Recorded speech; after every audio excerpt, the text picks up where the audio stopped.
These two guys have Minnesota sports flowing in their veins. Mackey and Judd on Score North and ScoreNorth.com.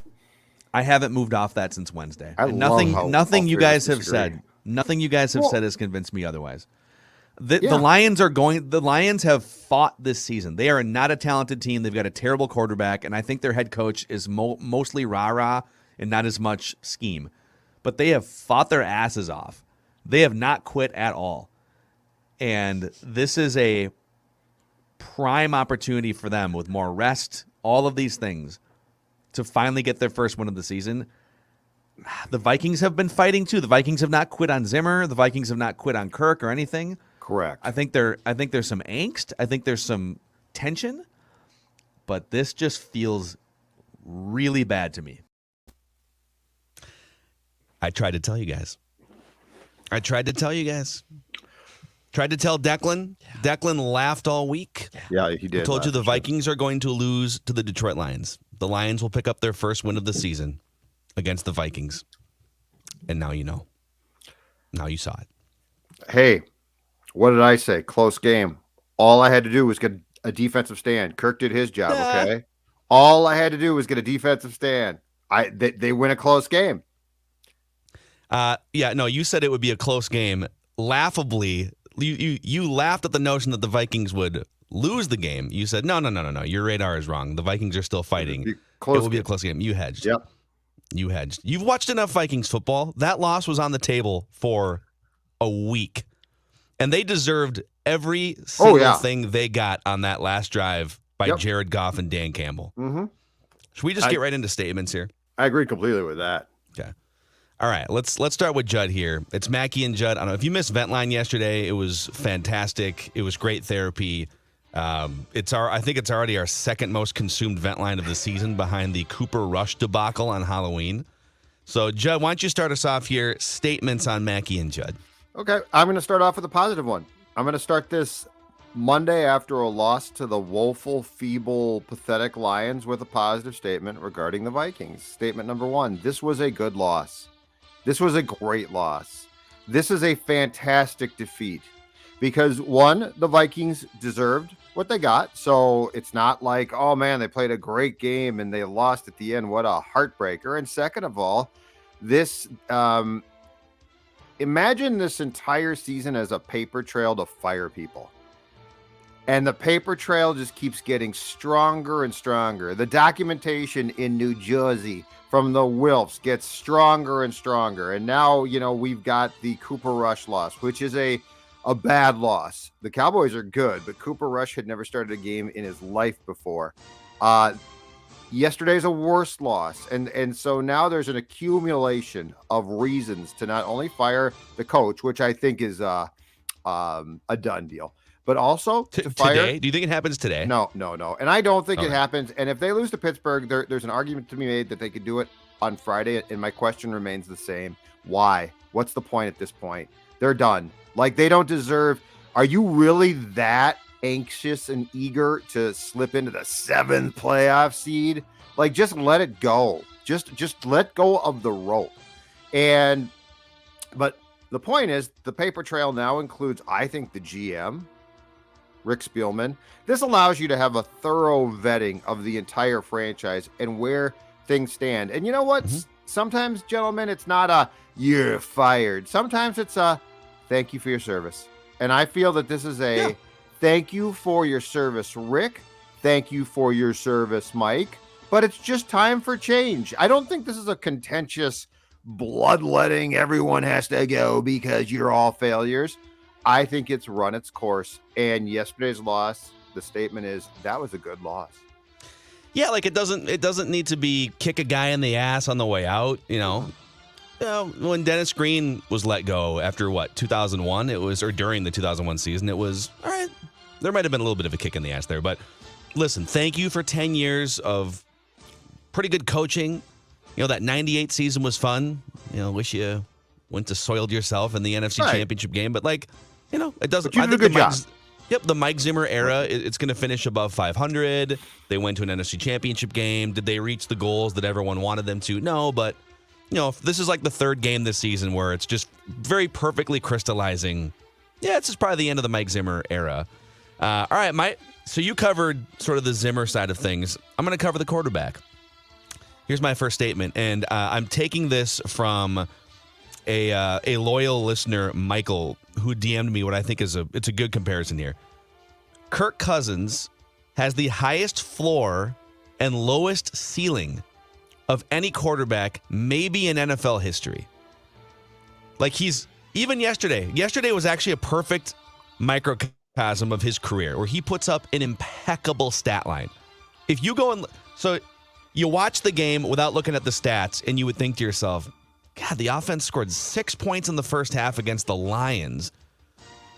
They weren't cashing in the red zone. A lot of checkdowns, and there's some play calling things in there, like tight end screens and things and whatnot. And then in the second half, it's like, okay, he almost threw like 3 interceptions. He had a couple passes rattle off the numbers of Detroit wide receivers. The eye test, unless you guys disagree with me, the eye test yesterday was like, what are they doing offensively?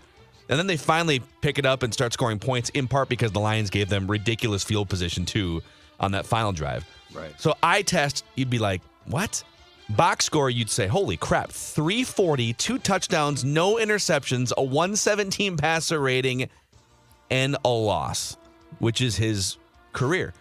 And if you dig deeper, obviously, like the performance was a fake. It wasn't like a lot of people want to say, well, look at the numbers Kirk put up. Everything else was so garbage around him that, he was the only one preventing them from losing 29-0. But I went in today just out of curiosity to see where Kirk currently stands among the all-time greats. And did you know yesterday's performance by Kirk lifted him into 5th place all-time above Drew Brees on the all-time passer rating list? Oh, wow. You like that? Congratulations to Drew Kirk Brees, Cousins. take that. Yep. So I know the Vikings lost, but who cares about team wins and losses? Kirk Cousins is now 5th on the all-time passer rating list with a 98.8 passer rating. Just an amazing, tremendous feat. Here's my question too, because I feel like I'm stuck in this cocoon of negligence and at times stupidity.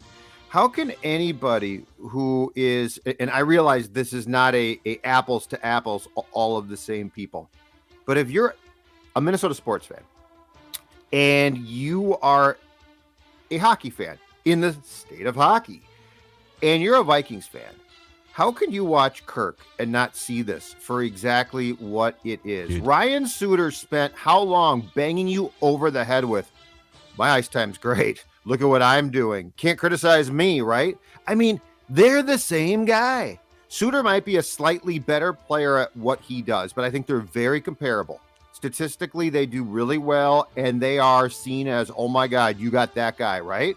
How can you be a fan? And especially now with what we're seeing, Suter gone, you think it's a coincidence? So what I don't understand is, how do we always fall into these debates about, well, I mean, Kirk's not at fault and you can't get rid of Kirk. Kirk is a net negative on the organization. There's no question about it. At the price, the price factors in. But I'm saying his personality might be a net negative because of his position at any price. Yep, I agree with that. At some point in time, how do you not watch this? It's the same guy. I was told that Ryan Suter, between periods, would look at the stat sheet to see how much he was playing. Okay, I guarantee you, Kirk Cousins, the first thing he does is pick up the game book. Dude, I think he is obsessed, and he's mastered this. He has mastered this in his career. He's obsessed with making sure that his completion percentage, his passer rating are all impeccable. Yeah. And hopefully sometimes him putting up those numbers does translate to a great offensive performance and a win or whatever. But he has become a master of when it's 3rd down and 18 or it's 2nd down and 14 and he checks down for 7 yards, that is a 7-yard completion.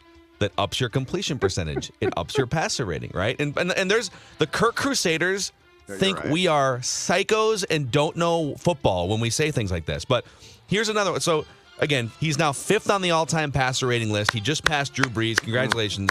Who's next? That's my question. Yeah. Who's next? Let's see here. So, who's he coming for? As Goldberg would say, Russell Wilson, you're next. And then Aaron Rodgers, Deshaun Watson is actually second on this list. He's only been in the league. He hasn't played 4 seasons. And Pat Mahomes. So the other 9 guys in the top 10, this is what's nuts. Every other quarterback in the top 10 has a winning record by far. The only guy that's kind of close to 500 is Deshaun Watson. He's like 28-25.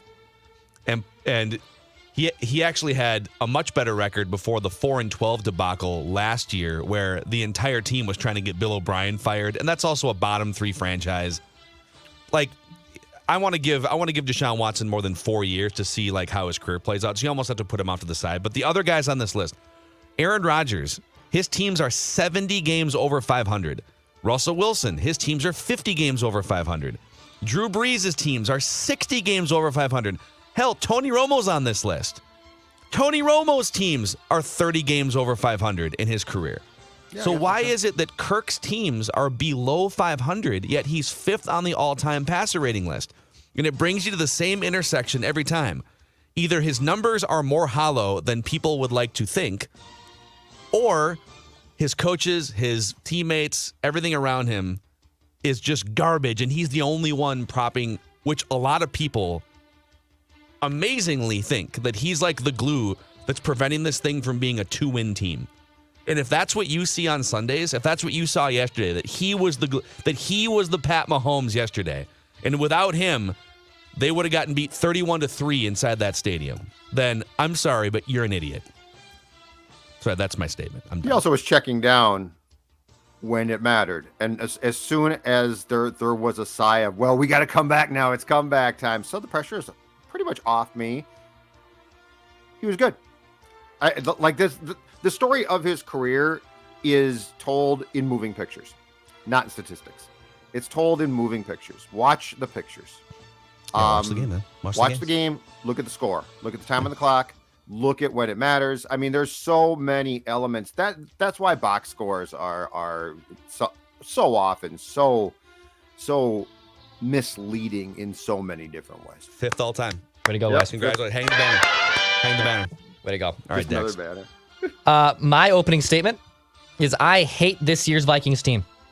I hate this team. Yes. I'm so pissed off for losing to the winless Lions, dude. Forever bleeping down your legs, and I loathe that all I wanted was saying, speaking it into existence, they're going to kick their ass. The Lions stink. They haven't won a football game all season. This loss pissed me off more than any other loss this season. More than the Cooper Rush game, more than a missed field goal against a good Arizona team. This loss, you allowed Jared Goff to waltz down the field in 14 plays with no timeouts and dagger you. Xavier Woods not coming over the top. You're rushing only 3 guys.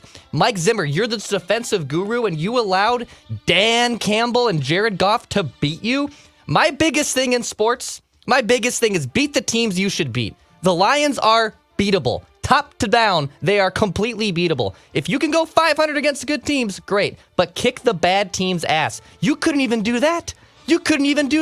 And the sad thing is, this team can still back their way into the playoffs. There's still a legitimate path for this team to win the 7th seed in the NFC. And I'm still going to be upset that they lost to the Lions and they lost all these other close games. But this one, to me, absolutely infuriates me 24 hours later. You trailed for 98% of this game to the Lions. You didn't have the lead till last 2 minutes to go. You were trailing to the Lions all damn game, dude. And you're still not throwing up on the sticks. Kirk Cousins can't do anything. You honestly think this team would only have 1 win without Kirk Cousins? Then how come Denver has 6 wins? How come Miami has 4 or 5 wins? How come Carolina has wins? This team can figure out ways to win. And Kirk has been great this year. That's fine. But you have to figure out a way to beat the GD Lions, and you can't do it. You don't want I'm upset. That. You don't want that. This was a good loss. It was not a good loss. This was a great loss. This was not a I'm good with Judd loss. on this, dude. Anything that gets people fired is a good loss. Yesterday's loss was good for the franchise. Yep. I know it sucks to hear. I know there's a lot of people, you're being a bad fan. No, dude. If you want this team to win a Super Bowl, yes, at some point, it's not happening this year. That loss yesterday crystallized everything. Just like the Cooper Rush loss at home on Sunday night. And if I'm not mistaken, if we're going through the 12 games this season, the 2 games that Declan has been the most adamant and confident about were the Cooper Rush game, going into the Cooper Rush game and going into the Lions game. I will redact that because the Cooper Rush game, both Judd and I said the doomsday and Halloween scenario is Cooper Rush will dagger you. Okay. And I believe it actually was you that was saying, "No, dude, it's Cooper Rush," and we can actually we had a little bit of trepid. Yeah, you did. Too old to remember that. So all tweets exposed. I'll make a mental note. I'll go back to watch. You're probably right. No, I think you're probably right. But yes, right. Yeah, Dex. right. Yeah, this is a good Dex. This is a good loss, man. You are going to get the change. Look, do you enjoy right now where the Wild is at? Yes, I love it. They are not there unless they suffer losses like this. They are not there unless they suffer losses like this. Take the short-term pain for the long-term changes that are going. I've had long-term pain. The majority but of my you need Vikings. Changes. I know, but you need changes again. So the only thing that would give you hope for this season is if what you thought was going to happen happened. Like if they were to come out yesterday and just throttled that team, you would have said, "All right, okay." So they're back to 500. You beat the Steelers. The offense has looked. Let's say they hang 40 on the Lions yesterday. It's like, all right, now there's another great offensive performance. You could start to talk yourself into, well, maybe they can, beat the Steelers, the Bears twice, get to 10 wins or whatever, and then make some noise in the playoffs and get hot. But that was ultimately, with this head coach and with that quarterback and all the injuries they have too, that was never possible. And so, like, a squeak-it-out win over the Lions only prolongs the inevitable. I'm with Judd on this. That was a helpful loss to the franchise yesterday, as hard as that is to hear as a fan. Yeah. All right, Judd. My next statement is, do not believe the box score. And I'm not talking about Kirk, but I'm going to peel away the box score from yesterday's game regarding a guy that we all think is an outstanding player, Justin Jefferson, who, if you look at the box score this morning, oh my goodness, 14 targets. Oh yeah. 11 catches, 182 yards, a touchdown. Oh my God. Justin Jefferson had a great, oh man, the defense was terrible, but Justin Jefferson and the Vikings, Clint Kubiak must have been dialing up all the right plays.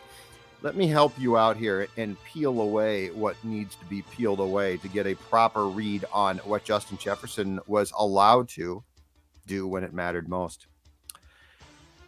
He caught 3 passes for 32 yards on the Vikings' last sort of desperation drive of the first half, which ended in disaster. But nonetheless, the Vikings were down and Kirk was trying to get them back. And so now he's going to throw to JJ because, well, he has to. All right. Before that, before the last drive of the first half, playing the Detroit Lions, who up until this point, up until the last drive of the first half by Minnesota, we were told, oh man, they're playing the cloud coverage. They're playing too deep. You got no chance of throwing to JJ. Justin Jefferson had no team has ever cracked the Lions cloud coverage. 50 years of cloud coverage dominance. Cloud coverage. Oh my God. It's checkmate. It's cloud coverage. Boys, let's go home. It's cloud coverage. Let's pack her up, go home. Justin Jefferson, before that last drive, 3 catches for 32 yards, had 2 receptions on 2 targets for 53 yards. On a day, just let me go through the stats again, the final stats, okay? On a day that he finished with 14 targets, 11 catches, 182 yards, and a touchdown, up until the last drive of the first half, he had 2 targets, 2 catches, 53 yards. These are the type of things we need to look into as far as the box score goes and strip away when it mattered most, when the Vikings had every chance. And God bless him, he wasn't good, but as Jay Feely kept saying in the second half, you can't really stop this guy. Detroit's trying and you can't do it. 2 targets, 2 catches, 53 yards when it mattered most. Like that's what we need to get into, not what were the final statistics. And I'm not blaming Jefferson. What I'm saying is between Kirk, who checked down a lot, that's his call, between Clint Kubiak saying, cloud coverage, we're done, between all of the people throwing up their hands and saying this elite special receiver cannot be used because the Lions are making it impossible. And by the way, that made it one second half of the game here, and that made it nearly 4 quarters of give up with Jefferson because there's nothing we can do. Real quick, what do you have to say to the masses of people that think you're crazy for looking at a box score that says 340 yards, 2 touchdowns, no interceptions? The defense gave up a touchdown drive to Jared Goff. Mm-hmm. Why are you talking about Kirk Cousins in any way other than positive? Like, yeah, maybe it was a slow start, but ultimately 340, 2 touchdowns, a 117 passer rating. Dude, what are you doing? Why do you hate Kirk Cousins? Because my interest is in exposing all of the flaws thoroughly to cause the changes that have to be made. And Zimmer and his defense have been exposed. They're done. Their time is done. I think it's like that's the obvious deficiency, right? But the hidden deficiency is the guy that puts up the 5th all-time passer rating, and yet his teams are below 500. Why is that? And I want what are the hidden deficiencies there that are preventing his teams from winning for 10 years? And as I wrote at ScoreNorth.com in my column last night, I have found a way. I really believe in this holiday season to unite all Vikings fans in this. Let's put down our well, we can't blame Kirk, but we have to blame Zimmer, or it's the defense's fault, it's not Kirk's fault, or anything like that. Let's let that go and do what we should do. Blame everybody. A lot of people need to go. A lot of people need to be fired. I'm sorry if you have jerseys, okay? But I can't help you. There's a very good chance that you're going to have to get the name changed, or you're going to be wearing the name of a former Viking player soon. Let's blame everybody, because the only way this thing is really at the point of needing to be swept clean. Not, who can we save? Who can we save? Who can we give the lifeboat to? I want to give the lifeboat to Kirk. No, let's give it to Zim. No, let's give it to Rick. He drafts. Look at all the draft picks.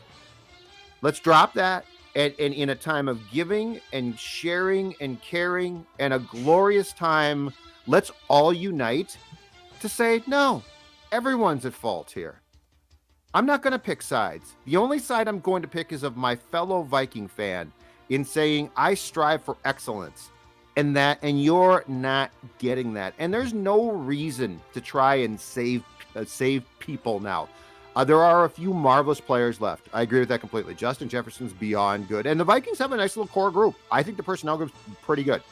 But when it comes to key players, why are we banging our heads against the wall to be like, well, Phil Mackey sucks because Kirk is good? No, it's just done. It's over. Blame everybody. Yeah, I've been avoiding my @replies this morning. But that's what I say to those people. Let's all unite. All we are saying is give the Vikings a chance. Okay, John Lennon.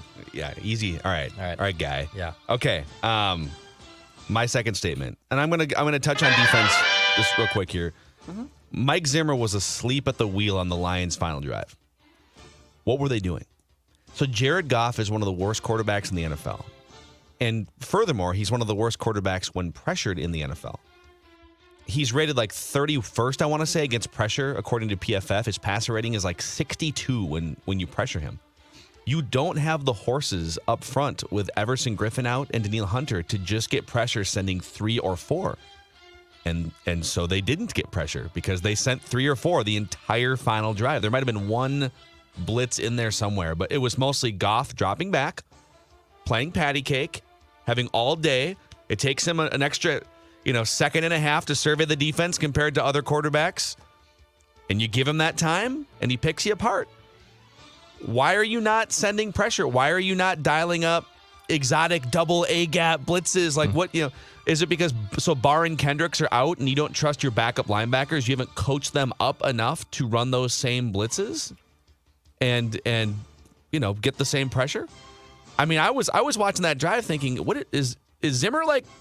Is he playing chess on another level here? Like, why is he letting Jared Goff just sit back there? And by the way, the secondary was playing like 8-10 yards off too. So dink, dunk. There was a minute and a half left. It wasn't like there was 20 seconds left to go 80 yards. And so just sit back. They had plenty of time to go dink, dunk, spike, dink, dunk, spike, dink, dunk, out of bounds, and they did. They paper cutted the Vikings to death with Jared Goff because Mike Zimmer was asleep at the wheel on that final defensive drive. Mike said it in the postgame that he basically said he didn't trust the coverage. So like he thought Jared Goff would beat the coverage, but I'm with you. I say the only way then, he thought he beat the coverage like if they sent extra pressure. If they sent based on what? If they blitzed, he thought that Goff. Well, and I think that the only way to win is to send the pressure because Goff will freak out. Yes, like you can't let him sit back there. But he Mike, spazzes, yes. But you know what? Mike doesn't trust his players. Like Mike trusts a very certain core group of players, and after that, much like Kirk, I think he sees the rest of the players as basically necessary evils, which is the problem. Huge problem. I guess. Yeah. Can't do that. All right, Dex, wrap up the first section of statements here before we get to Randy and You got it. We'll get bonus statements later. All right, my final statement on the Vikings is Dan Campbell outcoached Mike Zimmer twice this season. In 2 meetings, Dan Campbell's Lions scored the exact same amount of points as the Vikings did, 46-46. Dan Campbell, with Jared Goff as his quarterback, orchestrated 2 kill shot drives. Man Campbell exposed the team's weaknesses and made Mike Zimmer, a coach with 100 games of NFL experience, Super Bowl winning coordinator, the gutsy calls to go for it on 4th down. Dan Campbell said earlier this week they have to play spoiler. Well, Man Campbell just spoiled the Viking season. And you know what? Dan Campbell doesn't just like football. He loves it. You think you like football? Well, Dan Campbell doesn't just like football. He loves football. This has been a long time coming. This is what makes it great, man. You know what? It's what makes it hard too, by the way. But it's also what makes it great. It's hard to win in this league, man. It's hard, but that's what makes it that much more special. I'm so proud of you guys, all right? Man, let's not forget these families over here that we were representing today. Hey, I just want to say that was a hell of a game. We played complimentary football all game, and we stayed in there. Hey, but I want to give this game ball to Coach.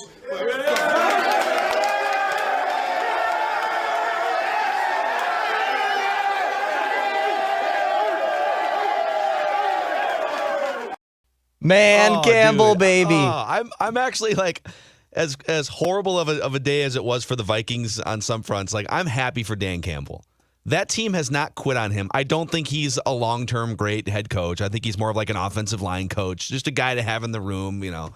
But God, they have legitimately scraped and clawed and bit kneecaps. I mean, look how many close games they've been in.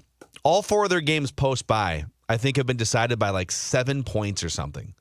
So congratulations to Dan Campbell for shining a light on what needs to happen here in Minnesota. This is what makes it great. A Week 13 win for our first win of the season. This is what makes my life complete. Give me more choked up Dan Campbell. That's what we need. All right, we'll get to bonus statements, but let's pause here for a second and see if we can track down our guy, Randy in Cottage Grove.